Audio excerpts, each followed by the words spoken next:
Et nous sommes de retour au plateau pour la dernière partie de cette émission. Nous abordons notre quatrième sujet. Nous parlons du Togo, lutte contre la corruption. La APLCIA mise sur la jeunesse. La haute autorité de prévention et de lutte contre la corruption et les infractions assimilées a tenu deux rencontres. D'abord du 7 au 8 octobre, c'était à Kara, et puis du 10 au 11 octobre à Tapamé, avec les organisations de jeunes sur les thèmes rôle et responsabilité des jeunes dans la lutte contre la corruption. Lutter justement contre la corruption, c'est son rôle. Cette institution veut amener les jeunes à prendre conscience du phénomène et aller propager peut-être les bonnes pratiques en matière de lutte contre la corruption et avoir une influence sur la chaîne de corruption dans notre pays et ailleurs. C'était l'objectif donc de cette rencontre. Nous en parlons avec nos invités. Je veux bien commencer par vous. Credo Tété, la APLCIA qui est chargée de lutter contre la corruption et les infractions assimilées veut miser sur la jeunesse. Mais à quel pourcentage ou bien à quelle portion peut-elle espérer avoir des résultats quand on sait qu'aujourd'hui la plupart des jeunes sont des demandeurs d'emploi et que peut-être ils ne sont pas peut-être les plus corrompus, les plus grands corrupteurs? Oui, non, mais d'entrée, je crois qu'aujourd'hui, la corruption est assez présente dans notre pays, le Togo, à toutes les échelles. Donc, il faut avoir cette humilité de reconnaître cela. Est-ce que ce sont les jeunes qui sont les corrupteurs ou est-ce que ce sont les jeunes qui sont des corrompus, des courroies? Okay. Des courroies pour donner vie à la corruption, donc on ne saura le dire, parce que si nous considérons que aujourd'hui la main d'œuvre au niveau global, les jeunes font 25%. Et les 40%, les jeunes sont les demandeurs d'emploi. Mais ce qui est très important, c'est qu'il faudrait cheminer avec ces jeunesses-là pour une prise de conscience que la corruption n'est pas une bonne chose, même si la corruption est, disons, un bénéfice pour le corrupteur et le corrompu, mais sur des échelles de valeur plus élargies, notamment la dimension développement du pays, ça fait du mal au pays. Donc il va falloir qu'on puisse conscientiser, disons, cette jeunesse à prendre conscience que chacun peut jouer son rôle, même si le pourcentage n'est pas assez relevé. Donc aujourd'hui, on va sur tous les aspects de la vie nationale, il y a une forte représentation des jeunes. Donc il va falloir qu'on puisse sensibiliser ces jeunes. Même si les aînés se sont investis dans l'enrichissement assez rapide qui donne vie à la corruption, si on fait un travail de sensibilisation au niveau de ces jeunes assez tôt, je crois que lorsque ces jeunes auront pris conscience de la situation, ils vont se comporter de telle sorte que cela ne puisse plus prospérer. Et vous verrez, c'est là où je voudrais engager et saluer également une politique, une mesure mise en place par le chef de l'État lorsque on nous dit aujourd'hui dans la chaîne de passation des marchés, les jeunes sont assez facilités. Les jeunes et les femmes entrepreneurs sont assez facilités parce que 25% des marchés publics sont accordés aux jeunes et aux femmes entrepreneurs. Donc c'est une façon également de les responsabiliser pour dire vous n'avez pas besoin de rester dans les maillons de la chaîne de la corruption pour avoir un lendemain meilleur, mais vous pouvez porter des projets et essayer de réaliser ces projets-là pour votre bénéfice. Et vous savez, lorsqu'on investit assez tôt dans la jeunesse en termes de culture, d'intégrité, d'honnêteté, de redevabilité et surtout de responsabilité. Donc si on parle d'intégrité, honnêteté et responsabilité, il y a également le principe de redevabilité. Donc nous devons amener les jeunes aujourd'hui, ou bien nous les jeunes aujourd'hui, on doit avoir cette culture de principe de redevabilité, en ce sens qu'on doit être prêt à tout moment à rendre compte de la portion d'engagement que nous avons. Qu'est-ce que nous avons fait lorsqu'on nous a placés à un poste de responsabilité? Même si les aînés ne l'ont pas fait, les choses changent. Et également, il y a un autre aspect qu'on ne doit pas passer. Donc, il y a également cette volonté politique qui est imprimée au plus haut niveau par le chef de l'État de faire de la lutte contre la corruption une réalité. Et c'est cela même qui est le soubassement de la création même de APLCIA. Maintenant, au-delà des dénonciations, est-ce qu'il ne faudrait pas passer à l'étape de sanctions ou bien de répression pour dire aux jeunes que lorsque vous allez vous vous investir dans tout ce qui est phénomène de corruption, au bout du rouleau, si le bon Dieu vous lâche, donc vous allez être, disons, corrigé par les lois de la République. Donc ça, c'est un aspect très important. L'initiative d'organiser des ateliers régionaux, ça, c'est une très bonne chose. À l'endroit de ces organisations de jeunesse, c'est également une très bonne chose parce que la corruption ronge, la corruption mine, la corruption dilue, la corruption, disons, sape également les fondements même de la démocratie. Et pour terminer, la corruption, lorsqu'elle n'est pas combattue, freine l'énergie des entrepreneurs. Donc les jeunes sont sur tous les aspects de la vie nationale aujourd'hui. Il va falloir qu'on puisse les impliquer dans la lutte contre la corruption. Et pour qu'ils aient le courage de ne pas s'adonner à ce phénomène gangréneux, mais qu'ils puissent tourner dos à tout ce qui est sujet à corruption. Mais cela voudrait dire, au-delà de la bonne volonté du chef de l'État, au-delà des 25% sur les marchés publics, il va falloir qu'on puisse également accompagner les jeunes dans la création des entreprises. Ça, c'est fait par la cellule climat des affaires. Un clin d'œil à Dr Sandra Ablamba Johnson qui fait du bon boulot, mais il va falloir également qu'on puisse agir sur les institutions financières pour que les projets portés par les jeunes soient concrétisés.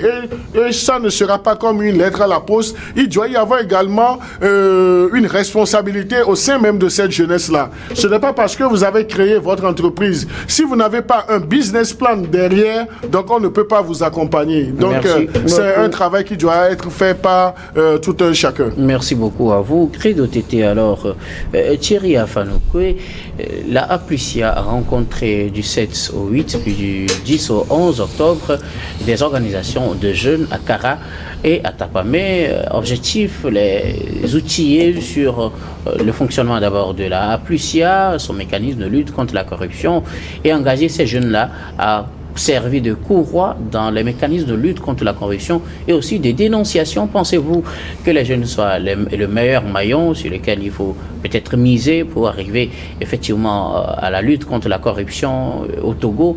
Et puis si oui, quelles contributions peuvent faire peut-être ces jeunes? Oui, je crois que c'est un bon choix du Raplusia de sensibiliser les jeunes. D'abord, leur faire connaître l'institution, son mandat, ses prérogatives, ses domaines d'intervention. Je crois qu'avec le nouveau président du Raplusia depuis l'année passée, la Raplusia organise toute une série d'activités de sensibilisation et c'est fort louable. Maintenant, si vous prenez la population togolaise, je crois nous sommes à plus de 8 millions d'habitants. Cette population est très très jeune et s'il faut lutter contre la corruption, je crois que l'apport de la jeunesse est très important. C'est pour cela que la Raplusia a cherché à les rencontrer, a cherché à les enrôler dans cette lutte-là. Maintenant, est-ce que on peut lutter contre la corruption s'il n'y a pas de justice? C'est là où le débat se situe parce que à sa création, ça a suscité beaucoup d'intérêt, mais au fil des années, les gens se demandent si il fallait véritablement créer la Raplusia parce que est-ce que ça a été créé pour satisfaire les partenaires? Parce que n'oubliez pas que notre pays est dans un processus avec le Millennium Challenge Account et lui l'a dit dans un autre sujet, il y a des critères à faire valider en plus du climat des affaires. C'est tout un processus sur le plan démocratique et autres là. Donc je me dis que la Raplusia a montré ses limites au début, beaucoup ne connaissaient pas trop ses prérogatives. Ça fait que on tirait sur la Raplucia de gauche à droite. Mais quand vous prenez connaissance des tests qui ont fondé la création de la Raplucia, vous vous rendez compte que elle ne peut faire que ce qu'elle est en train de faire aujourd'hui. Mais les Togolais demandent plus que ça. Et j'ose croire, je lui ai dit qu'on ne peut pas lutter contre la corruption s'il n'y a pas de justice. Si on ne punit pas les corrupteurs et les corrompus, je crois que le phénomène là a de beaux jours dans notre pays. C'est vrai qu'il ne peut pas avoir de corruption zéro, mais on peut faire des efforts parce que cela déteint, Credo l'a si bien dit, sur le développement de notre pays. Parce qu'il n'y a pas de jour où la presse togolaise ne révèle des situations de corruption ou de malgouvernance. Mais ces sujets qui abondent dans la presse togolaise n'ont jamais connu de fin de justice.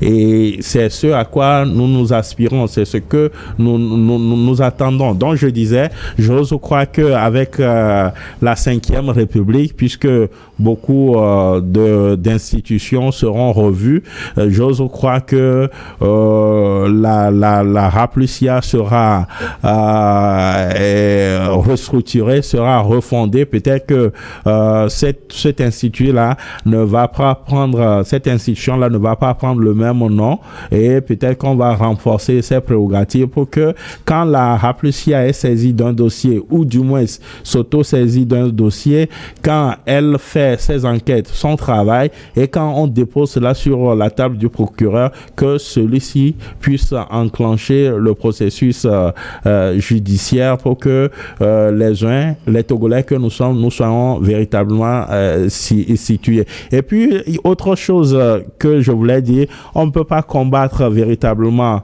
la corruption si les Togolais que nous sommes, les travailleurs que nous sommes, nous n'avons pas une situation salariale intéressante, parce que vous prenez quelqu'un, quand il est nommé à un poste de responsabilité, c'est peut-être tout le village ou tout le canton qu'il porte sur ses épaules, alors que peut-être cette dame ou ce monsieur-là n'a qu'un salaire d'1 million.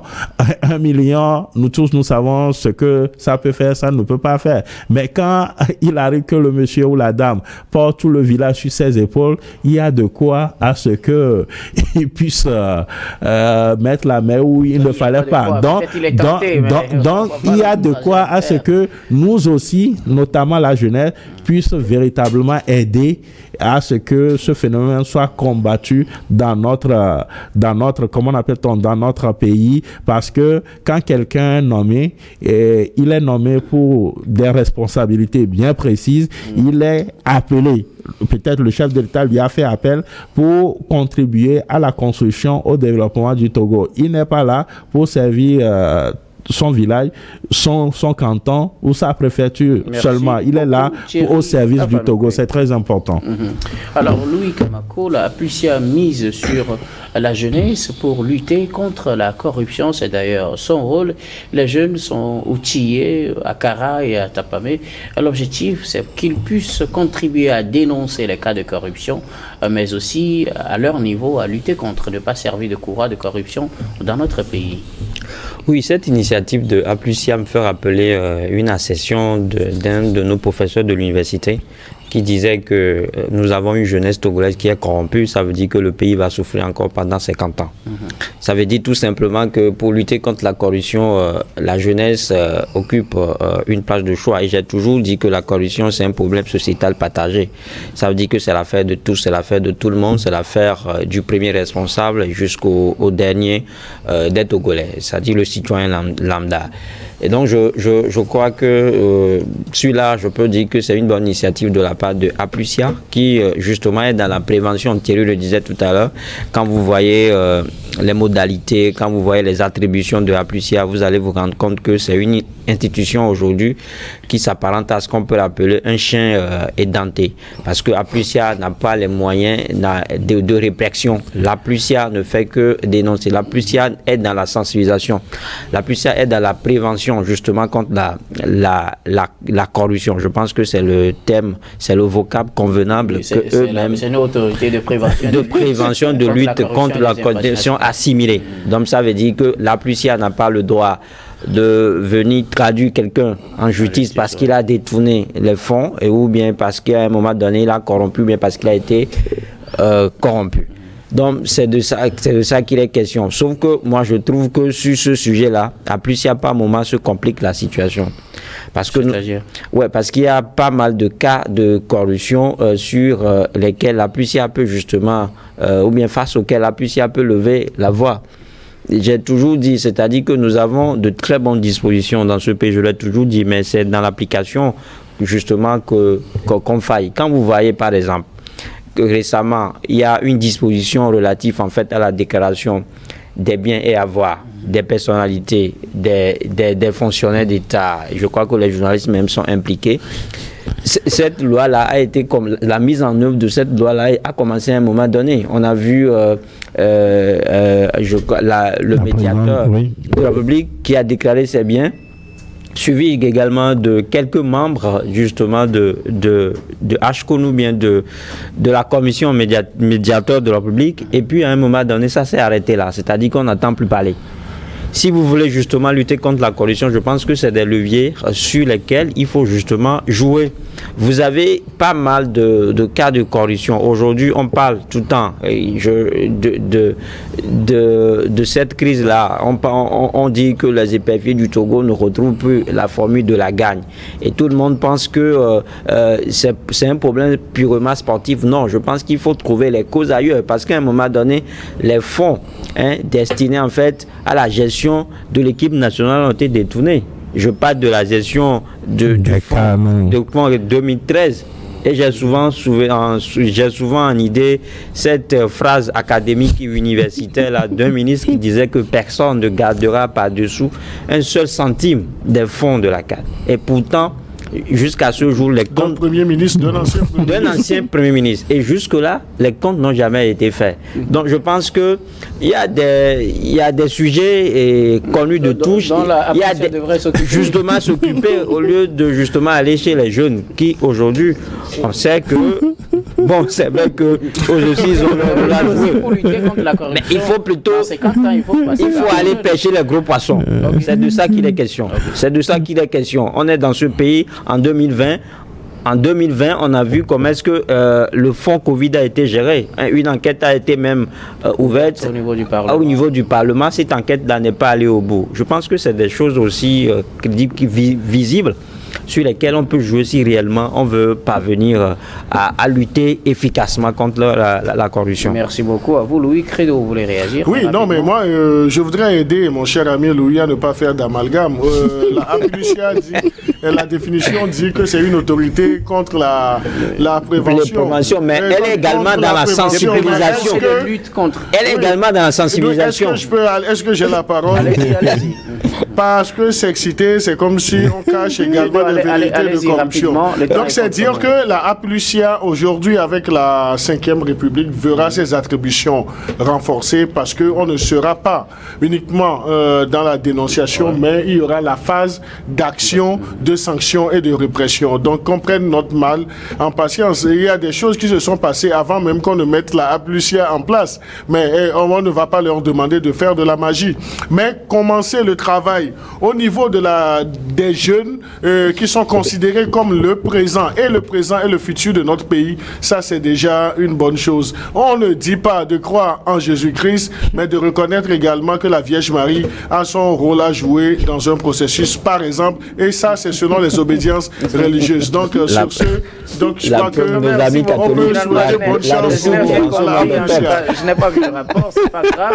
Thierry, afin de nous ajouter rapidement. Oui, je crois qu'il y a pas mal d'exemples de mécanismes mis en place dans notre pays pour lutter contre la corruption. Je donne juste l'exemple de ce qui se fait au niveau des communes. Je ne dis pas qu'il n'y a pas de corruption au niveau des communes, mais vous savez, depuis l'avènement de la décentralisation dans notre pays avec les 117 communes que nous avons, quand vous êtes maire et que vous voulez opérer des décaissements et autres, il y a tout un contrôle, tout un processus, tout un mécanisme mis en place pour que ce qui sera fait soit véritablement vérifiable par après. Donc, il y a le service de contrôle financier qui doit préalablement valider la dépense que vous voulez engager. Je crois que ça aide dans une certaine mesure les mairies, les communes pour limiter la corruption, parce que ce que nous connaissons dans ce pays, c'est que il y a des fonds qui sont décaissés pour des objectifs précis, sauf que les fonds sont détournés. Donc voilà ces genres de situations qu'on doit arrêter. Merci beaucoup à vous tous pour vos contributions. Nous arrivons pratiquement à la fin de ce numéro de Regard Croisé, mais avant de nous séparer, nous allons faire notre habituel dernier tour de table. Ce sera pour vos mots de fin sur un sujet de votre choix. Je commence par vous, Louis Kamako.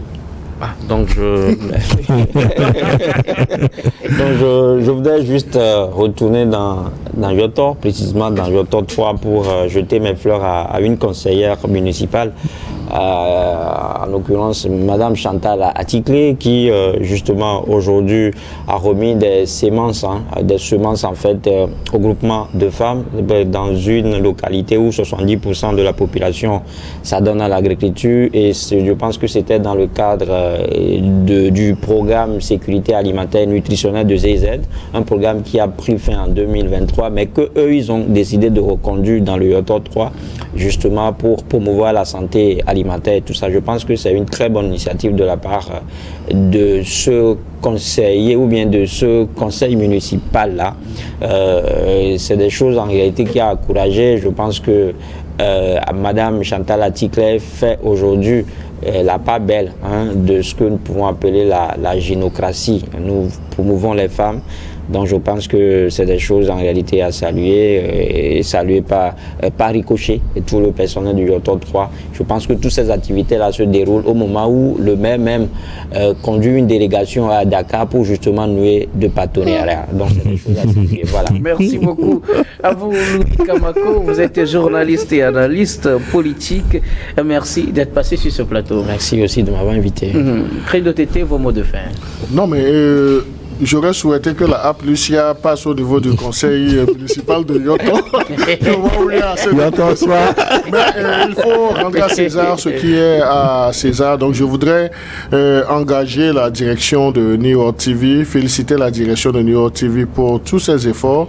New York TV aujourd'hui fait la fierté non seulement du Togo, mais de l'Afrique, que les investissements soient faits, soient renforcés sur l'humain, et que tout ce qui contribue à l'essor des émissions de New York TV tire également profit de ce qu'ils sont en train de faire. Et à l'endroit de ceux qui nous suivent, qui formulent des critiques, des commentaires sur nos émissions, nous leur disons sincèrement merci, parce que leurs critiques ne nous désavantage pas, ça nous renforce et ça nous aide à aller de l'avant. Si vous voulez nous insulter, insultez-nous pour qu'on puisse s'améliorer. Donc c'est dire que nous considérons comme des dépotoirs, et le dépotoir ça prend et les bonnes choses et les mauvaises choses. Merci à vous pour vos critiques constructives. Merci surtout et justement de faire des critiques constructives et dans le respect des opinions des uns et des autres.